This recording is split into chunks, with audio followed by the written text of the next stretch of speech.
Olá pessoal, aqui quem fala é o Ricardo Guerra do canal Ricardo Guerra. Sejam bem-vindos ao meu canal. Se você é novo por aqui, eu te convido a se inscrever no canal, deixar o seu like, o seu joinha, compartilhar esse vídeo com a sua rede de amigos e ativar o sininho para que você receba a notificação sempre que tivermos conteúdo novo por aqui. Bom pessoal, fiquei um tempinho sem aparecer aqui para falar desse assunto, né, sobre as testemunhas de Jeová, sobre a sociedade de Torre de Vigia. E hoje estou aqui de volta, né? Deu na telha de voltar a trazer esses vídeos, talvez de forma semanal, não vou garantir, mas eu tenho alguns planos aí, né? Então seria bom eu falar algumas coisas aqui antes de dar início ao assunto de hoje, propriamente dito. E primeiro é que já faz uns 6 meses, um pouco mais, de que eu não trago nenhum vídeo sobre esse tema. E isso aconteceu assim que a minha filha nasceu, né? A Esther Cristina, que é essa mocinha aqui. Do lado de cá está minha filha Ana Lisa, mais velha, meu filho João Ricardo, a minha esposa Vanessa e eu. Vocês devem ter notado que eu tentei organizar aqui também um pouco da minha biblioteca, uma parte da biblioteca, né? Tem alguns livros TJs aqui, a Bíblia Espadinha de Prata, a Bíblia de Capo Verde, de 1967, muita gente está atrás dessa tradução, né? Tem aqui também a Diaglota, né? A Diaglota Emphatic e Diaglota Emphatic. E também o Proclamador, Estudo da Escritura, os 3 volumes do Estudo Perspicaz, tem aqui também o Histórias Bíblicas, De Testemunho Cabal. Na verdade eu tinha muito mais livros, né, impressos, mas acabou que houve um incêndio na casa da minha mãe, não aconteceu nada com ninguém, graças a Deus, mas eu perdi boa parte do meu material impresso, mas ainda temos ainda as versões digitais, né, então nós conseguimos com certeza continuar com as nossas pesquisas, com o nosso trabalho. Nós fizemos também uma reforma aqui em casa, né? Como vocês podem ver, tem uma parede um pouco mais rústica aqui atrás, tem umas prateleiras diferentes, né? A gente fez com material reciclado. Então, a gente fez muita coisa aí nesse período de pandemia. O trabalho também tem ocupado muito do meu tempo, né? Mas eu resolvi voltar a falar desse tema e planejo uma série de vídeos, tá? Planejo falar agora sobre a data 607 antes da Era Comum, antes de Cristo, e vai ser uma série bem densa, né? Um assunto muito técnico que envolve uma análise bíblica, uma análise histórica, arqueológica, né? Vamos chegar também a 1914, é claro, né? Vamos analisar aqueles artigos lá de 2011, de outubro e novembro. Então fiquem ligados, eu vou pedir vocês que acompanhem essa série, que compartilhem, né? Porque vai dar bastante trabalho, então eu ficarei muito grato se vocês me ajudarem nesse sentido. E vou falar também sobre alguns artigos da revista Sentinela, uma outra série, né, a respeito de desassociação. Se você quiser deixar um comentário aí falando sobre qual é a sua preferência, o que você quer ouvir primeiro, se é a respeito da desassociação, que eu já falei aqui no canal também, ou se é a respeito dessa questão da cronologia de 607 a 1914, então você pode ficar à vontade. Alguém me pediu também, mudando de assunto, para eu dar um parecer sobre o fim do canal Resistência TJ. Eu acho que não vale a pena mais, né, nós abordarmos esse tema. Já faz um tempinho que eles encerraram os trabalhos, né? Resistência TJ, que antes era Verdade é Lógica, era um canal muito maior, e eles apresentam lá o argumento de que a organização ela precisa fazer mudanças fundamentais, inclusive fala sobre questão de barba, é óbvio que isso não é uma questão fundamental, então o rapaz ele começou a acordar, né? Ele sabe que a organização tem questões fundamentais que precisam mudar, e tem muita coisa já foi falado sobre isso, né? Os últimos vídeos dele tem muita coisa refutando aí na internet, não vale a pena nós batermos nessa tecla, então vamos deixar ele quietinho lá, tá? Dizem que ele está na China, deixa ele lá na China, refrescando a cabeça, quem sabe uma hora converte a fé em Cristo, vai ser a melhor coisa que ele faz, né? Tivemos aí também nesse meio tempo aí a desassociação de Rolf Furuli, né? Rolf Furuli tem muito a ver com a questão da cronologia e ele também é outro que acordou, né? Pela graça de Deus ele acordou. Mas vamos ao nosso assunto de hoje, que é a questão de quem são os filhos de Deus.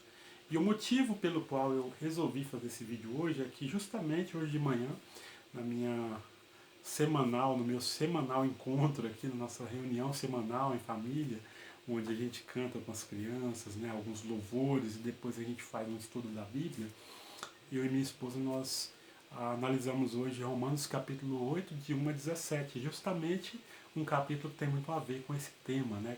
Quem são os filhos de Deus? E eu vou trazer aqui já de início, né, o que a Sentinela diz a respeito disso. Então nós vamos abordar aqui a Sentinela, apenas um parágrafo da Sentinela de 15 de janeiro de 2015, na página 16. O título do artigo é, deixa eu voltar aqui um pouquinho, estou usando o notebook.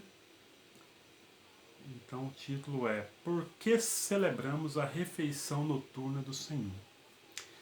E esse artigo então ele tem essa finalidade, né, de falar por que eles fazem aquela celebração anual que os cristãos de forma geral chamam de Santa Ceia, Ceia do Senhor, e as testemunhas de Jeová costumam chamar de celebração da morte de Cristo, comemoração da morte de Cristo. E eles restringem apenas a um grupo de pessoas que eles dizem ser cristãos, né, cristãos ungidos, a participação dos emblemas. Então aqui debaixo do subtítulo, quem deve participar? Aqui no versículo, no parágrafo 16, a revista diz: apenas os que têm certeza de que são filhos de Deus devem participar dos emblemas. Aí tem uma leitura aqui, leia Romanos 8, 15 a 17. Nós vamos ler esse texto depois, né? Então eu não vou fazer a leitura agora não, eu vou continuar lendo o parágrafo.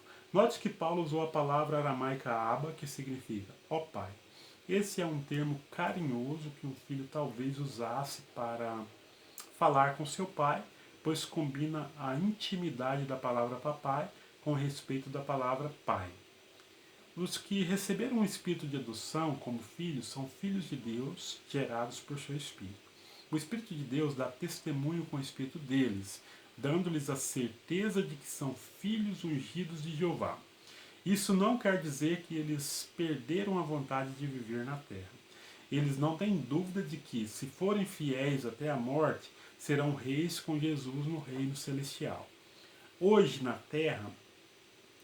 há na terra apenas um restante dos 144 mil seguidores de Cristo, que têm uma unção do Santo Jeová. É o Espírito Santo que os leva a clamar, Abba, Pai. Que relação abençoada eles têm com Deus? Na verdade é uma afirmação. Que relação abençoada eles têm com Deus?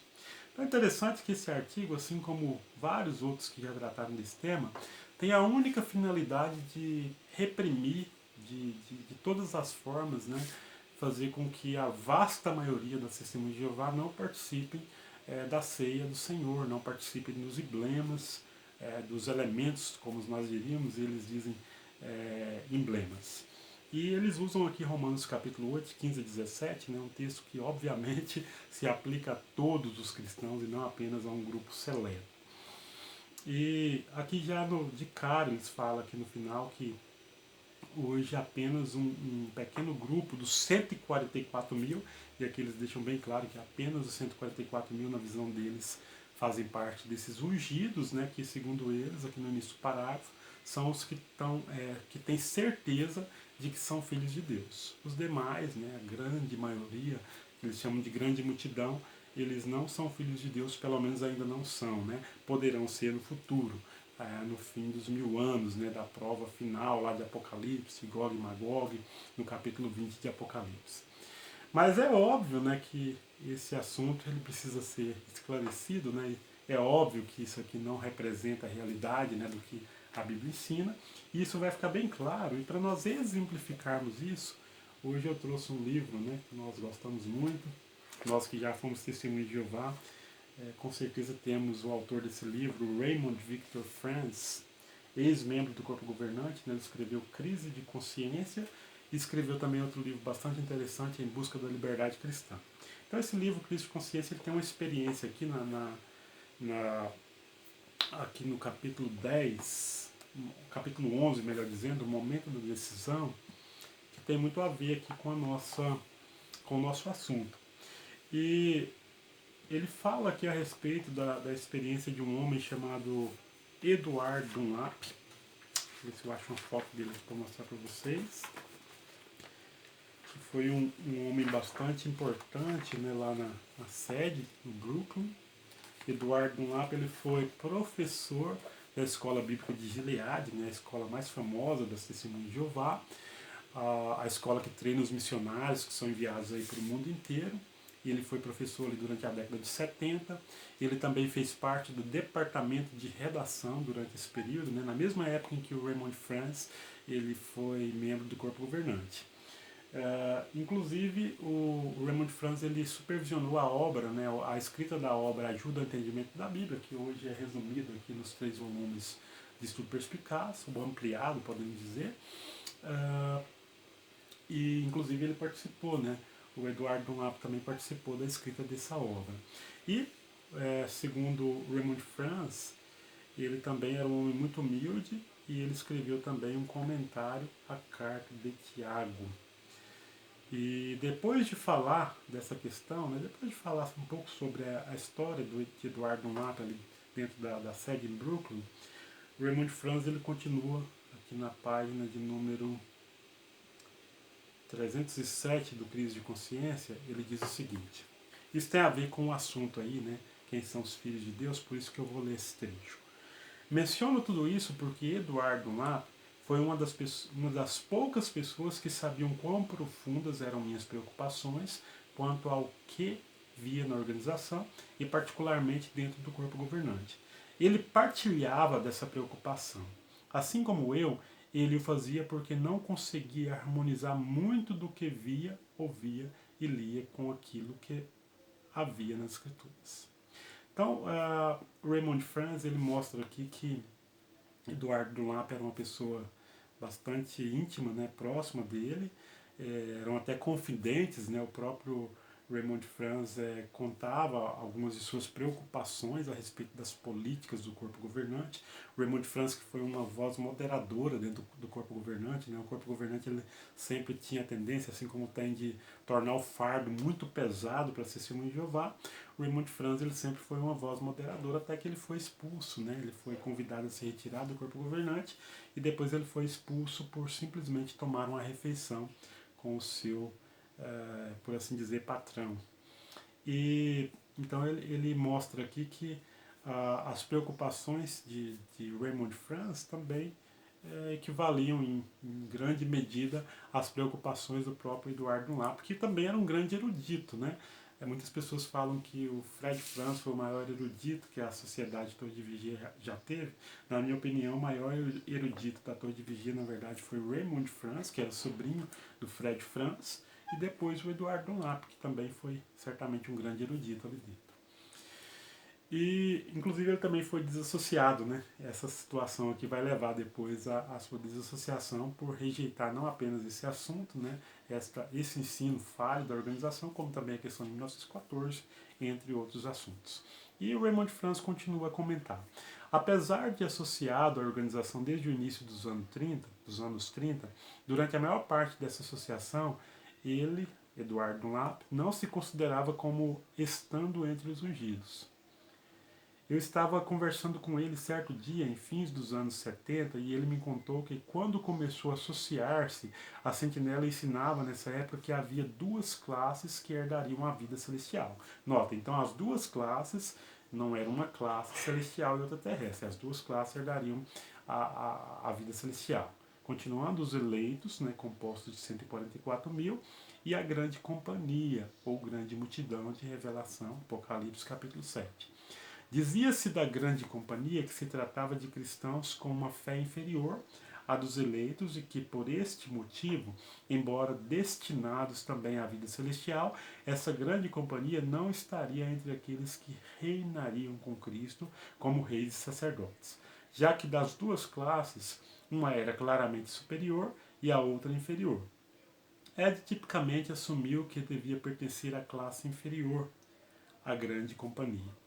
Então o Eduardo Dunlap, como uma pessoa humilde que era, né, já que a organização apresentava 2 classes, sendo uma de fé inferior, ele falou, então eu devo fazer parte dessa turma de fé inferior, né, porque eu sou um homem falho, etc e tal.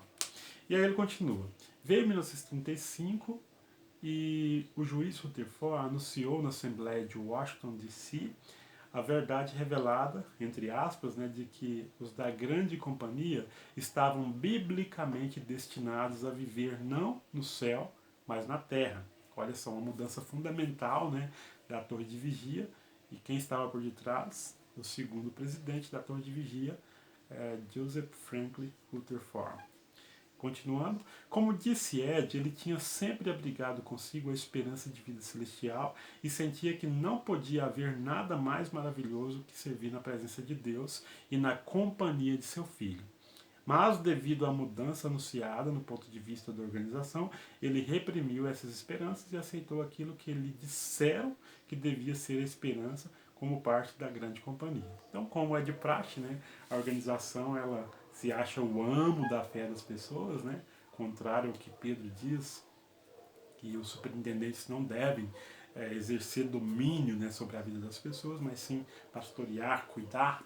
Então, a organização, ela se vendo como ama da fé das pessoas, ela decide quando as pessoas devem ter fé para ir para o céu, ou devem ter fé para viver na terra e assim por diante, né?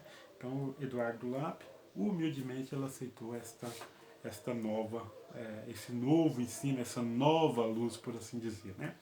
E o texto continua. Foi só em 1979 que ele chegou claramente à decisão de que nenhuma organização humana podia mudar o convite encontrado nas Escrituras, estabelecendo uma data para uma mudança na esperança que a Bíblia apresentava como estando aberta a qualquer pessoa que quisesse abraçar aquela esperança, qualquer que fosse seu nome, fulano, beltrano, cicrano ou ed.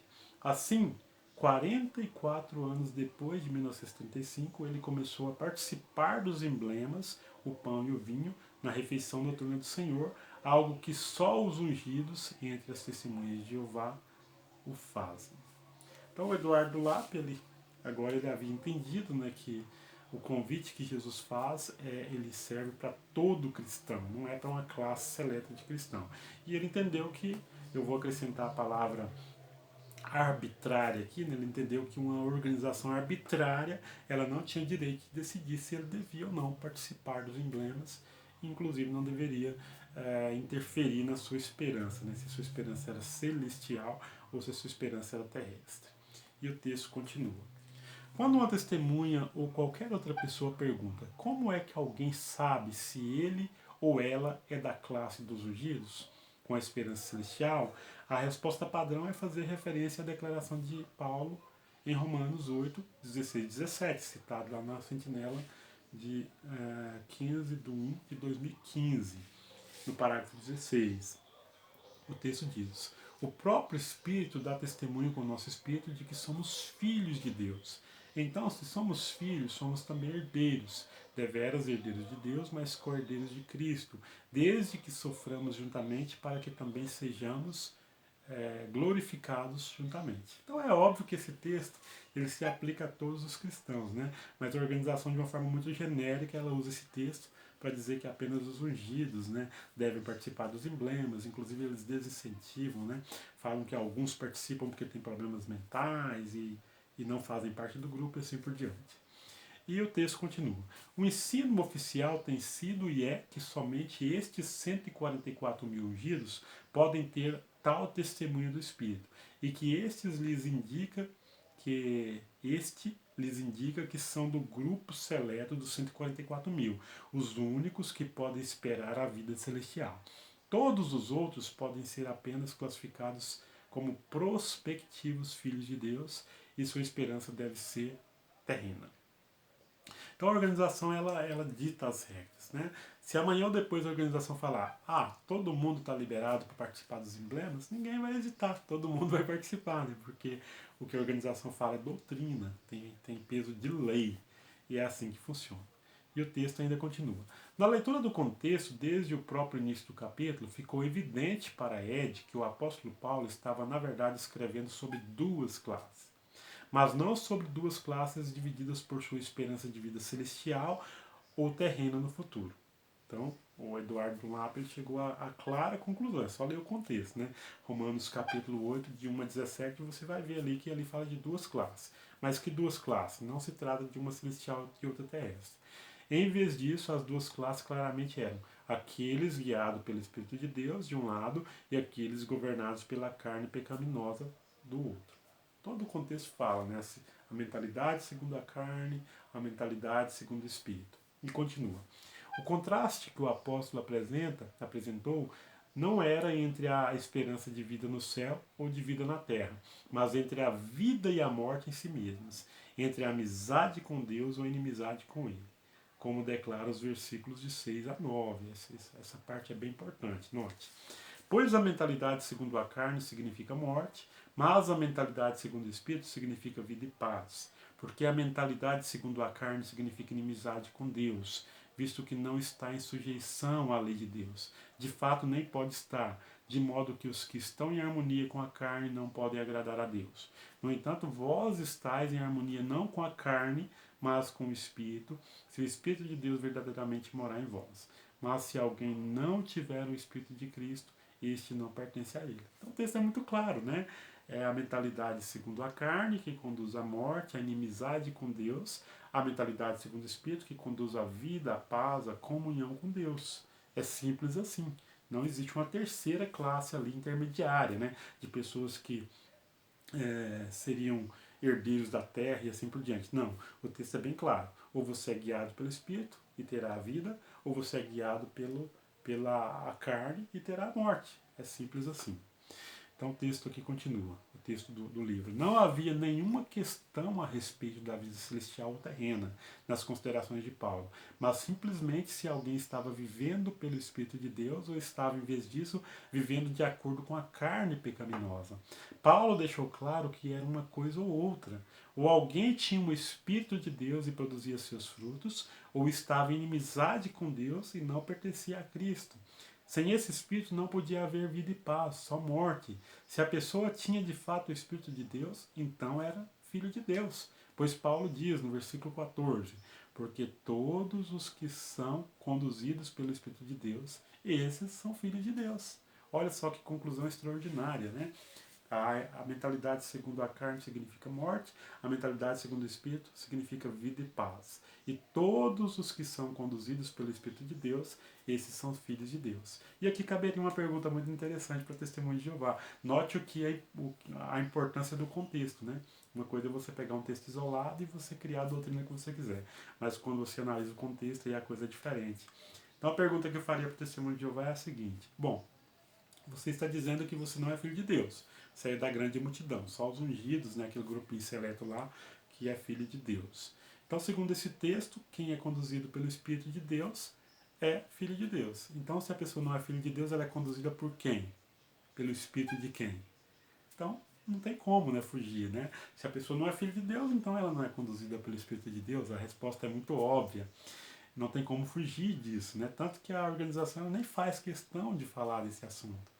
Eles evitam, né, tratar de forma extensiva desse assunto, porque a conclusão é muito óbvia, né? Se analisar o contexto aqui, fica bem claro que se a pessoa ela é conduzida pelo Espírito de Deus, ela é filho de Deus. Acontece que muitas testemunhas de Jeová nem sequer sabem desse ensino, porque eles não enfatizam, né? E para a gente concluir aqui, olha, como Ed observou, Paulo não disse alguns, mas todos os que são conduzidos pelo Espírito de Deus são seus filhos. Esses que são conduzidos por esse Espírito teriam o testemunho do Espírito nesse sentido, inclusive a evidência dos frutos dele em suas vidas. Algo similar à maneira em que diz a Bíblia que Abel, Enoque, Noé e outros tiveram testemunho de que se lhes foi dado, de que estavam agradando a Deus. Está em Hebreus capítulo 11, de 1 a 7. E aí continua. A relevância desse ponto se tornará evidente à medida que os acontecimentos posteriores forem considerados. E aí o Raymond Franz vai mostrar depois, né, que questões como essa, 1914, vão ser colocadas como uma pedra de toque. Né? Se a pessoa aceitar o ensino, ela continua, se não, ela é desassociada. E o fato é que o contexto, então, de Romanos capítulo 8, ele deixa bem claro, né, que nós somos salvos pela fé em Cristo. Se você ler lá, você vai ver que não é por obras, mas é pela fé em Cristo. E o texto vai deixar bem claro que aqueles que são guiados pelo Espírito, esses são filhos de Deus, né? Coisa que esses testemunhos de Jeová não acreditam, porque realmente eles não acreditam no Evangelho conforme apresentado aí no Novo Testamento. Mas eu queria apenas considerar essa experiência, né? Hoje eu comentando com a minha esposa sobre isso, ela até fez uma ilustração muito interessante. Quando eu falei para ela, né, expliquei para ela que ela nunca foi testemunha de Jeová, eu fui. Ela diz o seguinte, né, ela falou: olha, mas você está falando que a maioria das testemunhas de Jeová vão na celebração e ficam lá apenas como observadores respeitosos, isso é a mesma coisa de falar assim para uma criança. O pai chega e coloca um pudim em cima da mesa e fala para a criança, ó, você fica sentado aí, né, mas fica olhando aí, mas é apenas como observador respeitoso. Então é a mesma coisa, né? E é pior ainda, né? Porque as testemunhas de Jeová vão na celebração e não participam dos emblemas, mas um pratinho com o pão e depois o vinho é passado de mão em mão, né? Então é a mesma coisa de um pai colocar as crianças enfileiradas, né? Talvez em algumas cadeiras e pegar um pudim delicioso e colocar na mão do primeiro filho e falar, ó, passa pro outro e pro outro e pro outro, mas só como observador respeitoso, né? Então é um absurdo, né? E é a mesma coisa que o corpo governante faz com as testemunhas de Jeová.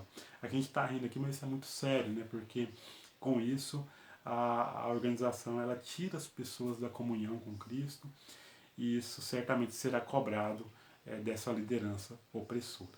Hoje esse era o nosso assunto, né? Espero que vocês curtam aí, compartilhem e em breve nós teremos aí início a nossa série aí, né? Sobre 607 e também sobre a questão da desassociação. Um abraço a todos e até breve.